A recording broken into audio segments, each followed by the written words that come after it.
안녕하세요. 오늘은 디지털 회로 설계 실무 9번째 시간입니다. 조합 회로를 위한 베를로그 HDL 4번째 시간이 되고요. 교재의 제4과 산술연산 회로를 위한 베를로그 HDL 코드를 살펴보도록 하겠습니다.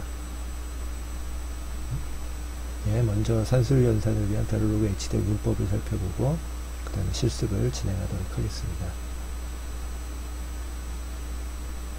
산술연산을 위한 베를로그 HDL의 기본적인 패턴은 assign, y는 a 더하기 b, 이게 이제 덧셈을 위한 연산이 되겠고요. 베를로그 HDL에서는 4가지 산술연산 오퍼레이터가 있습니다. 그래서 더하기가 있고요. 더하기는 y는 a 더하기 b 형태, 그 다음에 빼기는 이 마이너스 심벌이고요. y는 a 빼기 b, 곱하기는 이 별표가 되겠습니다. 그리고 나누기는 슬래시가 되겠습니다. 근데 이제 그 좀 주의해야 할 부분은 나눗셈에 있어서는 소수점 아랫부분은 처리하지 않습니다. 그래서 혹시 소수점 아랫부분을 처리하려면 나중에 더 학습을 하신 다음에 독자적으로 이 부분에 대한 알고리즘을 찾아서 구현을 하셔야 하겠습니다. 먼저 덧셈 연산 회로를 살펴보겠는데요. 파일 이름은 add2b.v 투인풋 에더인데 버스 타입이다. 그래서 이렇게 붙였고요. 왼쪽에 코드가 있습니다. 모듈 이름을 add2b로 하시고요. 인풋은 A, B 둘 다 8비트 버스로 선언을 하시면 됩니다. 출력은 8비트가 되겠습니다. 그리고 y는 a 더하기 b, 이렇게 하면 굉장히 간단하게 덧셈 회로를 구현할 수가 있습니다. 여러분들이 그 디지털 로직 설계를 할 때는 전가산기다, 반가산기다, 이렇게 원비트 애더들을 회로로 설계한 다음에 그것들을 또 비트 확장을 시키는 식으로 했었는데, 이렇게 그냥 8비트 버스 선언해주고 덧셈 연산 인자 하나를 사용해서 이렇게 하면 비트 수는 원하시는 대로 조절을 할 수가 있겠죠. 그래서 이 정도 되면 벌써 이제 베를로그 HDL을 활용하는 어떤 그 설계의 이점이 나타나겠죠. 그래서 assign y는 a 더하기 b 세미콜론 이렇게 하면 되시고요. 그런데 이제 오버플로우에 대한 처리는 보시다시피 따로 구현이 되어 있지 않아요. 그래서 오버플로우에 대해서는 별도로 구현을 하셔야 되는데요. 가장 간단한 방법이 y를 8비트로 하면 얘는 511까지를 9비트가 되니까 511까지를 커버할 수가 있겠죠. 그러나 똑같은 8비트로 하면 255까지 밖에 y가 표시를 못하죠. 그래서 255 넘는 거에 대해서는 오버플로우가 하나 발생했다라고 가정을 하고 그 255보다 작거나 같은 숫자의 나머지 결과만 표시를 하게 되겠습니다. 이따 시뮬레이션 단계에서 한 번 더 살펴보도록 하겠습니다. 그리고 이제부터는 회로의 크기를 좀 한번 살펴보도록 하겠습니다. 뒤에 또 그 설명을 드리겠고요. 그 다음에 또 이제 전달 지연 시간에 대해서도 좀 살펴보겠습니다. 그리고 덧셈 회로를 위한 FPGA 내부 자원을 살펴보면 LUT와 지난 시간에 배웠죠. LUT와 캐리 체인이라고 하는 것으로 덧셈 회로를 구성을 하게 되겠습니다. 모든 회로를 다 LUT로만 구현을 하려면 그 사이즈도 좀 커지고 LUT 사용도 좀 늘어나고 그 다음에 딜레이도 좀 커지기 때문에 캐리 체인이라고 하는 덧셈과 뺄셈에 도움이 되어지는 그런 유틸리티를 LUT와 별도로 구성을 하고 있어요. 그래서 그것을 이용을 해서 LUT는 덧셈 회로나 뺄셈 회로의 경우 LUT는 적게 사용하고 또 딜레이도 전달 지연 시간도 감소시키는 그런 라이브러리가 캐리 체인이 되겠습니다. 덧셈 회로에 대한 시뮬레이션을 진행을 할 텐데요. 그 my_add2b.tcl 파일을 여기 있는 것처럼 이렇게 작성을 합니다.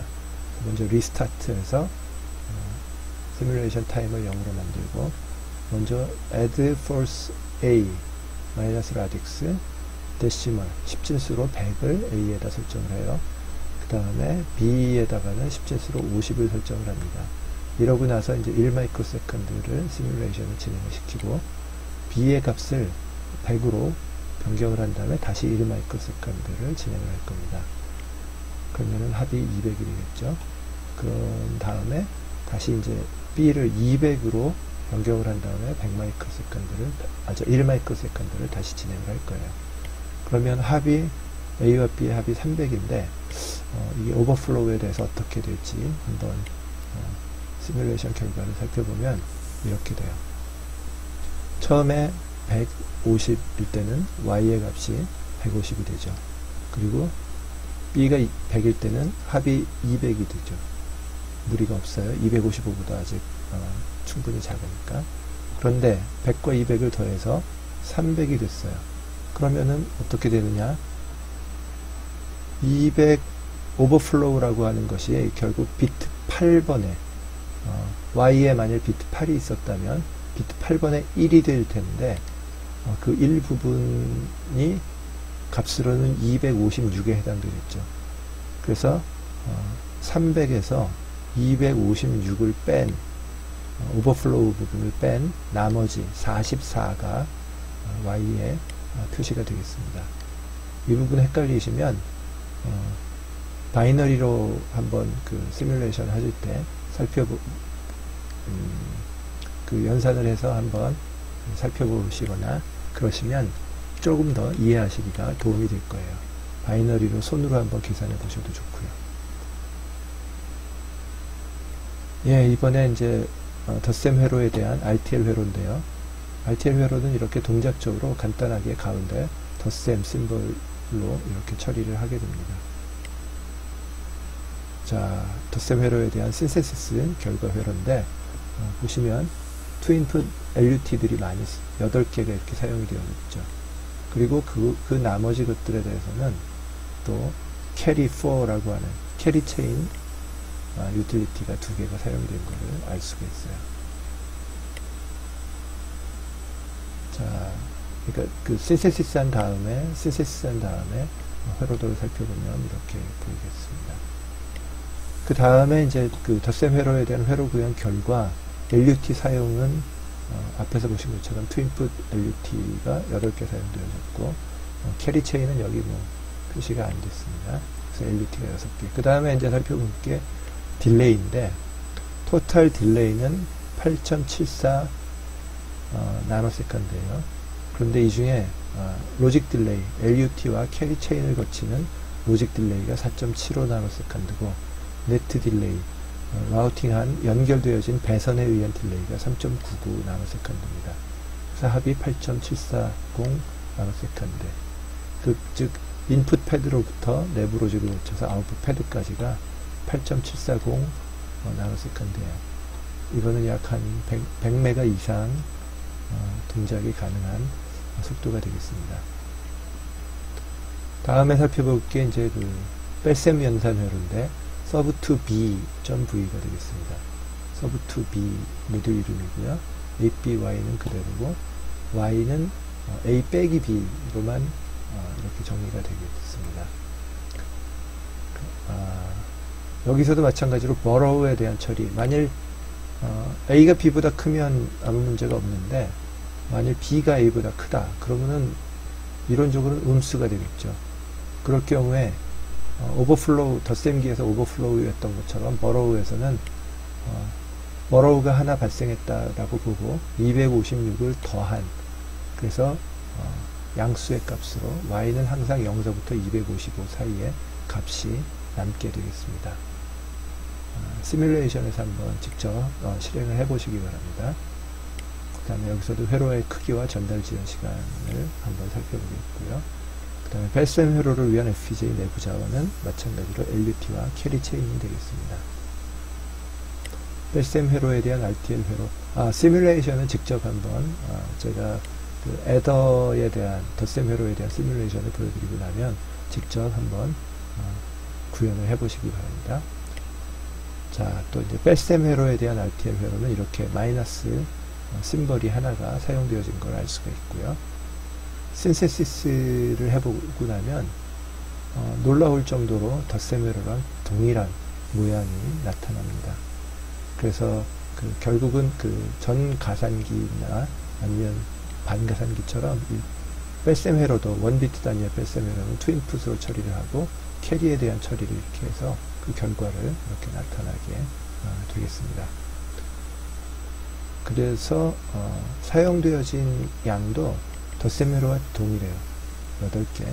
그 다음에 로직 딜레이도 정확하게 동일합니다. 조금 헷갈리실 수 있는데 의문이 생길 수 있는데 실제로 이렇게 동작을 합니다. 그러니까 덧셈기와 뺄셈기는 굉장히 유사한 거를 알 수가 있겠죠. 자, 이번에 살펴볼 게 이제 곱셈기예요. 월2b 파일 이름과 심벌이 모듈 이름이고요.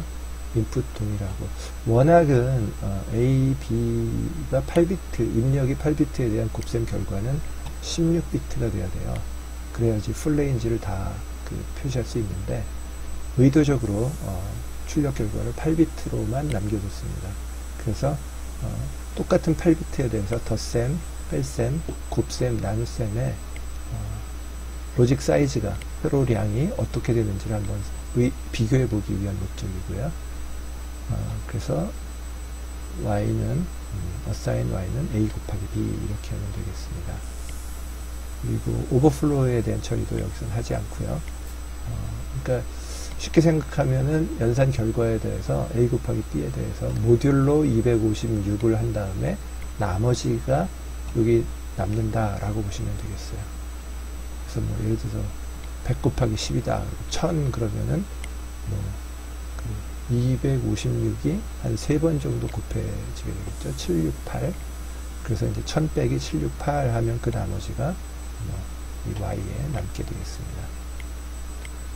회로 크기도 살펴볼 거고요. 전달 지연 시간 회로도 살펴볼 거고요. 근데 곱셈 회로를 위한 FPGA 내부 자원을 좀 눈여겨보시면 기본적으로는 LUT와 캐리 체인으로 처리를 합니다. 곱셈기를 풀어서 비트 쉬프트하고 애드하는 형태로 처리를 해요. 그런데 만일 비트 수가 좀 커지고 그러면 LUT로 사용하기에는 로직 사이즈가 굉장히 많이 커져요. 그래서 그거를 위해서 하드 매크로 라이브러리라고 해서 DSP48이라고 하는 라이브러리가 사용이 되어져요. 얘는 최대 출력이 48비트까지 처리할 수 있는 그런 멀티플라이어가 되겠습니다. 여러분들이 실습하실 때 한번 입력을 기본적으로는 8비트로 해서 회로 사이즈를 비교해 보시고 그 다음에는 입력을 15대 0 출력을 31대 0 이런 식으로 바꿔서 아니면 23대 0 출력은 47대 0 이런 식으로 해보셔서 그 결과 회로 사용이 어떻게 되는지를 한번 살펴보시기 바랍니다. 곱셈 회로도 RTL 회로는 그냥 곱셈 심벌 하나로 처리가 되고요. 여기 보시면 회로가 굉장히 많죠. 근데 좀 눈여겨보실 거는 패럴렐 해서 쭉 많고 이것이 이제 시리즈로는 스텝 수가 생각보다 그렇게 많지는 않다는 거를 좀 눈여겨보시면 나눗셈기와 한번 좀 차이가 어떤지를 한번 살펴볼 수가 있을 거예요. 자, 곱셈 회로의 결과는 LUT는 34개가 사용이 됐어요. 캐리 체인도 사용이 됐을 겁니다. 몇 개인지는 카운트 안 해봤는데. 그 다음에 딜레이가 보면 로직 딜레이 5.62, 넷 딜레이 6.114 나노, 합이 11.734 나노예요.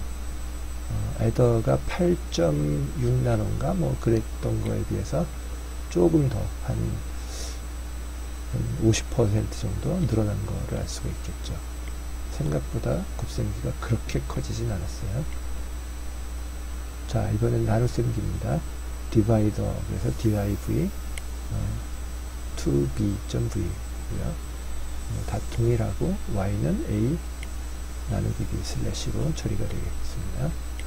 그래서 소수점 아래 값을 버리는 형태로 처리가 됩니다.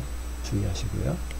그 다음에 회로 크기 한번 보시고 전달지연 시간 살펴보시고 나눗셈 회로를 위한 내부 자원은 따로 없고 LUT와 캐리 체인으로 합성을 하게 됩니다.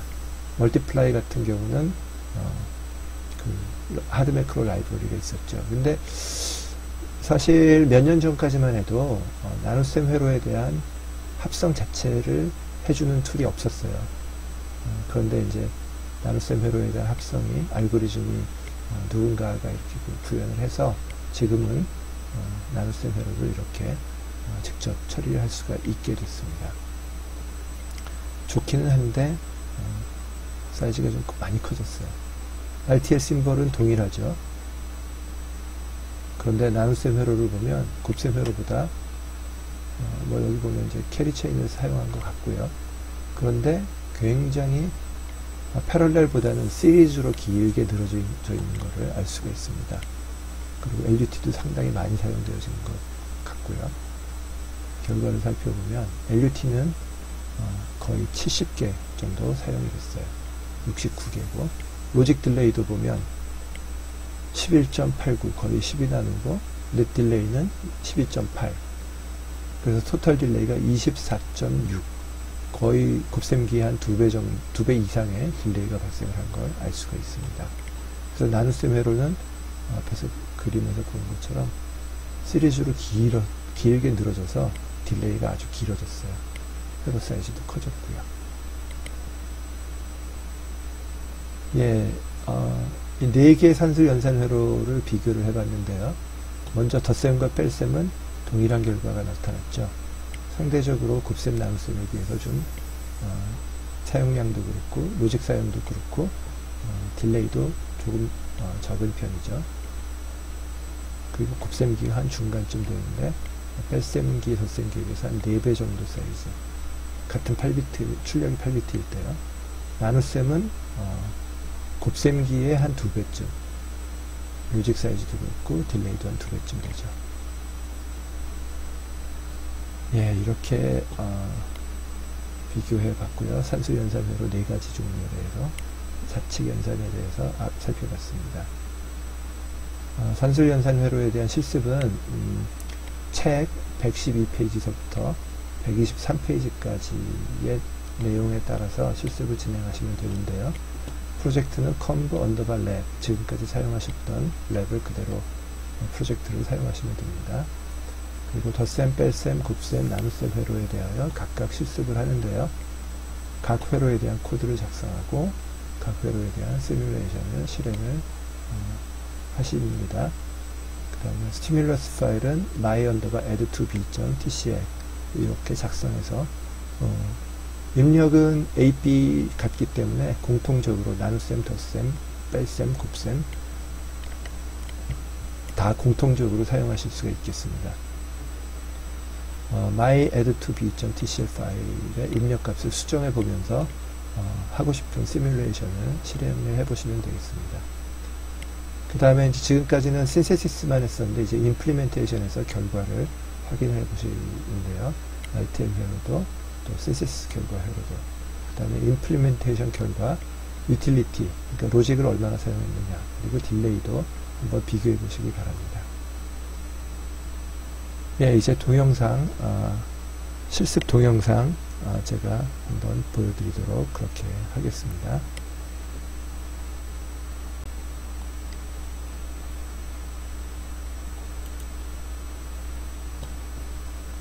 자, 지금 보시는 것이 지난번 MUX4B까지 실습했었던 화면인데요. 제가 add2b라고 하는 파일을 미리 동영상 제작 시간을 줄이기 위해서 만들어 생성시켜 놨습니다. 그래서 add 소스에서 여기 올리기까지 했어요.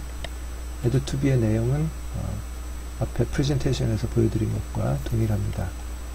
모듈 이름 add2b 그 다음에 input 8비트 AB 출력 8비트 Y 그 다음에 Y는 A 더하기 B 이렇게 되겠습니다. 그래서 add 소스에서 올렸고요. 그럼 add2b에 대해서 얘를 탑 모듈로 지정을 해야지 신세시스도 되고 또 밑에 시뮬레이션을 위해서도 얘를 탑 모듈로 지정을 해야지 Ed2B에 대한 시뮬레이션이 진행이 될 수가 있겠죠. 그래서 run 시뮬레이션을 하고요. behavioral 시뮬레이션을 하겠습니다.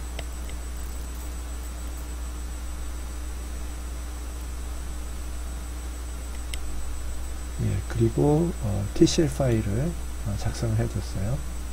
그래서 뭐 설명드린 내용과 동일하고요. 여기서 이 파일 위치 있는 부분을 카피를 한 다음에요. 이 아래 type TCL command here 라고 하는 곳에 커서를 클릭해서 놓고요. 그 다음에 source 그 다음에 복사했었던 내용을 컨트롤 V에서 TCL 파일에 path 파일 위치 패스하고 그 다음에 이제 파일 이름을 이렇게 친 다음에 엔터를 치면 시뮬레이션이 진행이 됩니다. 그래서 타이밍 차트를 살펴보면 여기 근데 보시면 재밌는 게 TCL 파일에서 100이라고 선언을 했는데 A를 64죠. 이건 헥사값으로 표시가 된 걸 알 수가 있어요. 그래서 여기서 선택을 A, B, Y를 선택을 한 다음에 오른쪽 마우스 버튼을 눌러서 radix로 가서 unsigned decimal signed도 있는데 저희는 그냥 signed를 얘기하면 좀 많이 복잡해서 signed는 쉽게 얘기하면 MSB가 크기가 아니라 부호예요. 그래서 MSB 비트 7번이 1이면 음수를 표시하게 되는데 그러면은 나중에 DSP 연산할 때는 필요한 아주 유용하게 쓰이는데 지금은 오히려 헷갈릴 수 있으니까 unsigned 연산만 진행을 하도록 하겠습니다. 자, 그래서 unsigned로 살펴보면 100 더하기 50은 150이 되죠. 그 다음에 100 더하기 100은 200이 되고요. 100 더하기 200 하면 결과는 300이어야 되는데 44만 남았어요. 그거는 300에서 256 부분을 오버플로우로 해서 오버플로우가 발생했다라고 해서 300 빼기 256 그래서 남은 값 44만을 남겨둔 결과가 되겠습니다. 이해가 되시나요? 예, 이번에는 RTL 회로를 살펴보겠는데요. RTL 어널리시스에서 Open Elaborative Design 여기를 클릭을 해서 확장을 한 다음에 스키매틱을 눌러보면 OK를 일단 누르겠습니다.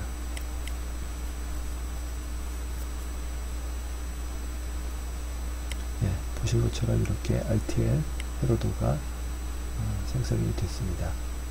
참고로 여기 보시면 셀은 하나, 덧셈기 셀이 하나 쓰였고 IO 포트는 8비트, 8비트, 8비트 유출력 3개, 합쳐 3개 그래서 24핀이 사용됐고 네트도 24개의 네트가 사용됐다라는 걸 알 수가 있습니다. 자, 이제 이거에 대한 신세시스를 진행을 해보겠습니다. 신세시스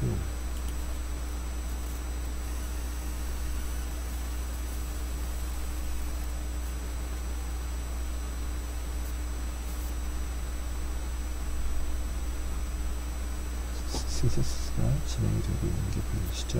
우측 상단에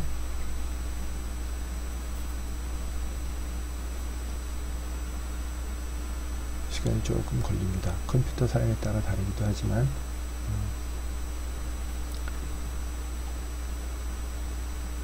사이즈가 커지면 신세시스하고 임플리멘테이션 타임이 더 늘어질 수가 있습니다.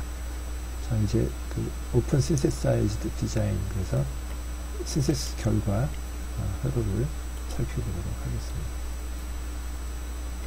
아까 그 화면에서 보여드린 것처럼 얘가 이제 그 캐리4고요.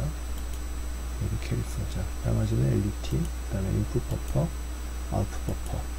그래서 패드로부터 인풋 버퍼를 통해서 캐리 체인까지 통과한 다음에 나온 결과, 이 딜레이 패스가 이렇게 형성이 되겠죠. 그 다음에 이제 임플리멘테이션을 이제 실행을 해볼 건데요. run 임플리멘테이션을 실시를 합니다.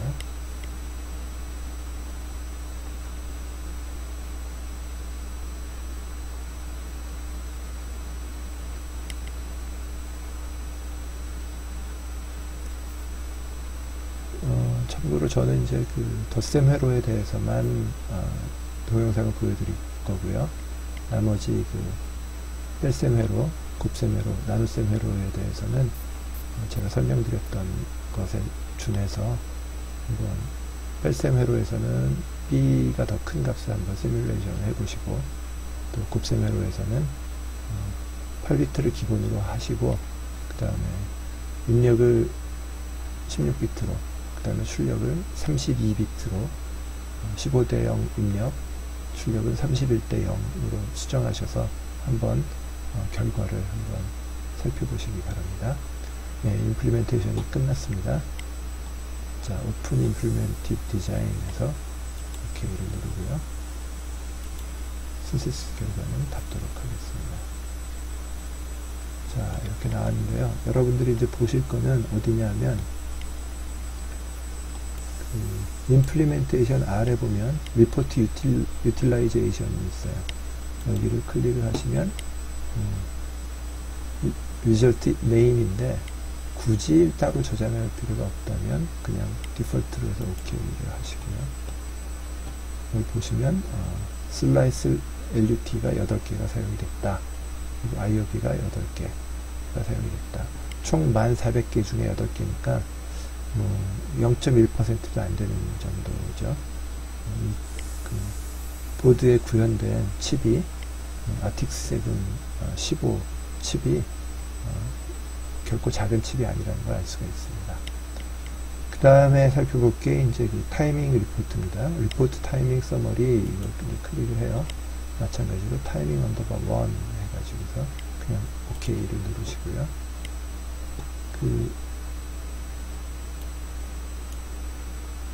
참고로 이 오른쪽 위에 보시는 것은 실제 그 패드의 내부의 모양을, 실리콘의 그 내부에 연결된 모양을 보는 건데, 이거는 좀 복잡하고 사실 이 부분을 그렇게 잘 몰라도 디자인하는데 큰 지장은 없습니다. 나중에 아주 정밀한 디자인을 할 때는 이제 이쪽 부분도 좀 살펴봐야 할 필요가 있겠죠. 자, 그래서 타이밍 서머리에서 지금은 저희가 어떤 컨스트레인트 딜레이를 얼마를 컨스트레인트로 주거나 이런 게 없었기 때문에 unconstrained pass를 살펴볼 거예요. 그래서 none to none에서 먼저 이제 셋업을 살펴보면 여기 보신 것처럼 토탈 딜레이가 A0라는 인풋으로부터 Y6라는 아웃풋까지의 딜레이가 토탈 딜레이가 8.740, 로직 딜레이가 4.750, 넷 딜레이가 3.990 이렇게 나왔다. 나노세컨드로 나왔다라는 걸 확인하실 수가 있습니다. 예, 이상으로 해서 제가 그 실습에서 보여드릴 내용은 이렇게 정리를 하고요. 여러분들이 이제 또 덧셈은 제가 보여드린 것대로 따라서 한번 해보시고, 그 다음에 이제 뺄셈, 곱셈, 나눗셈 회로에 대한 실습은 여러분들이 한번 직접 실행을 해보시기를 부탁드리겠습니다.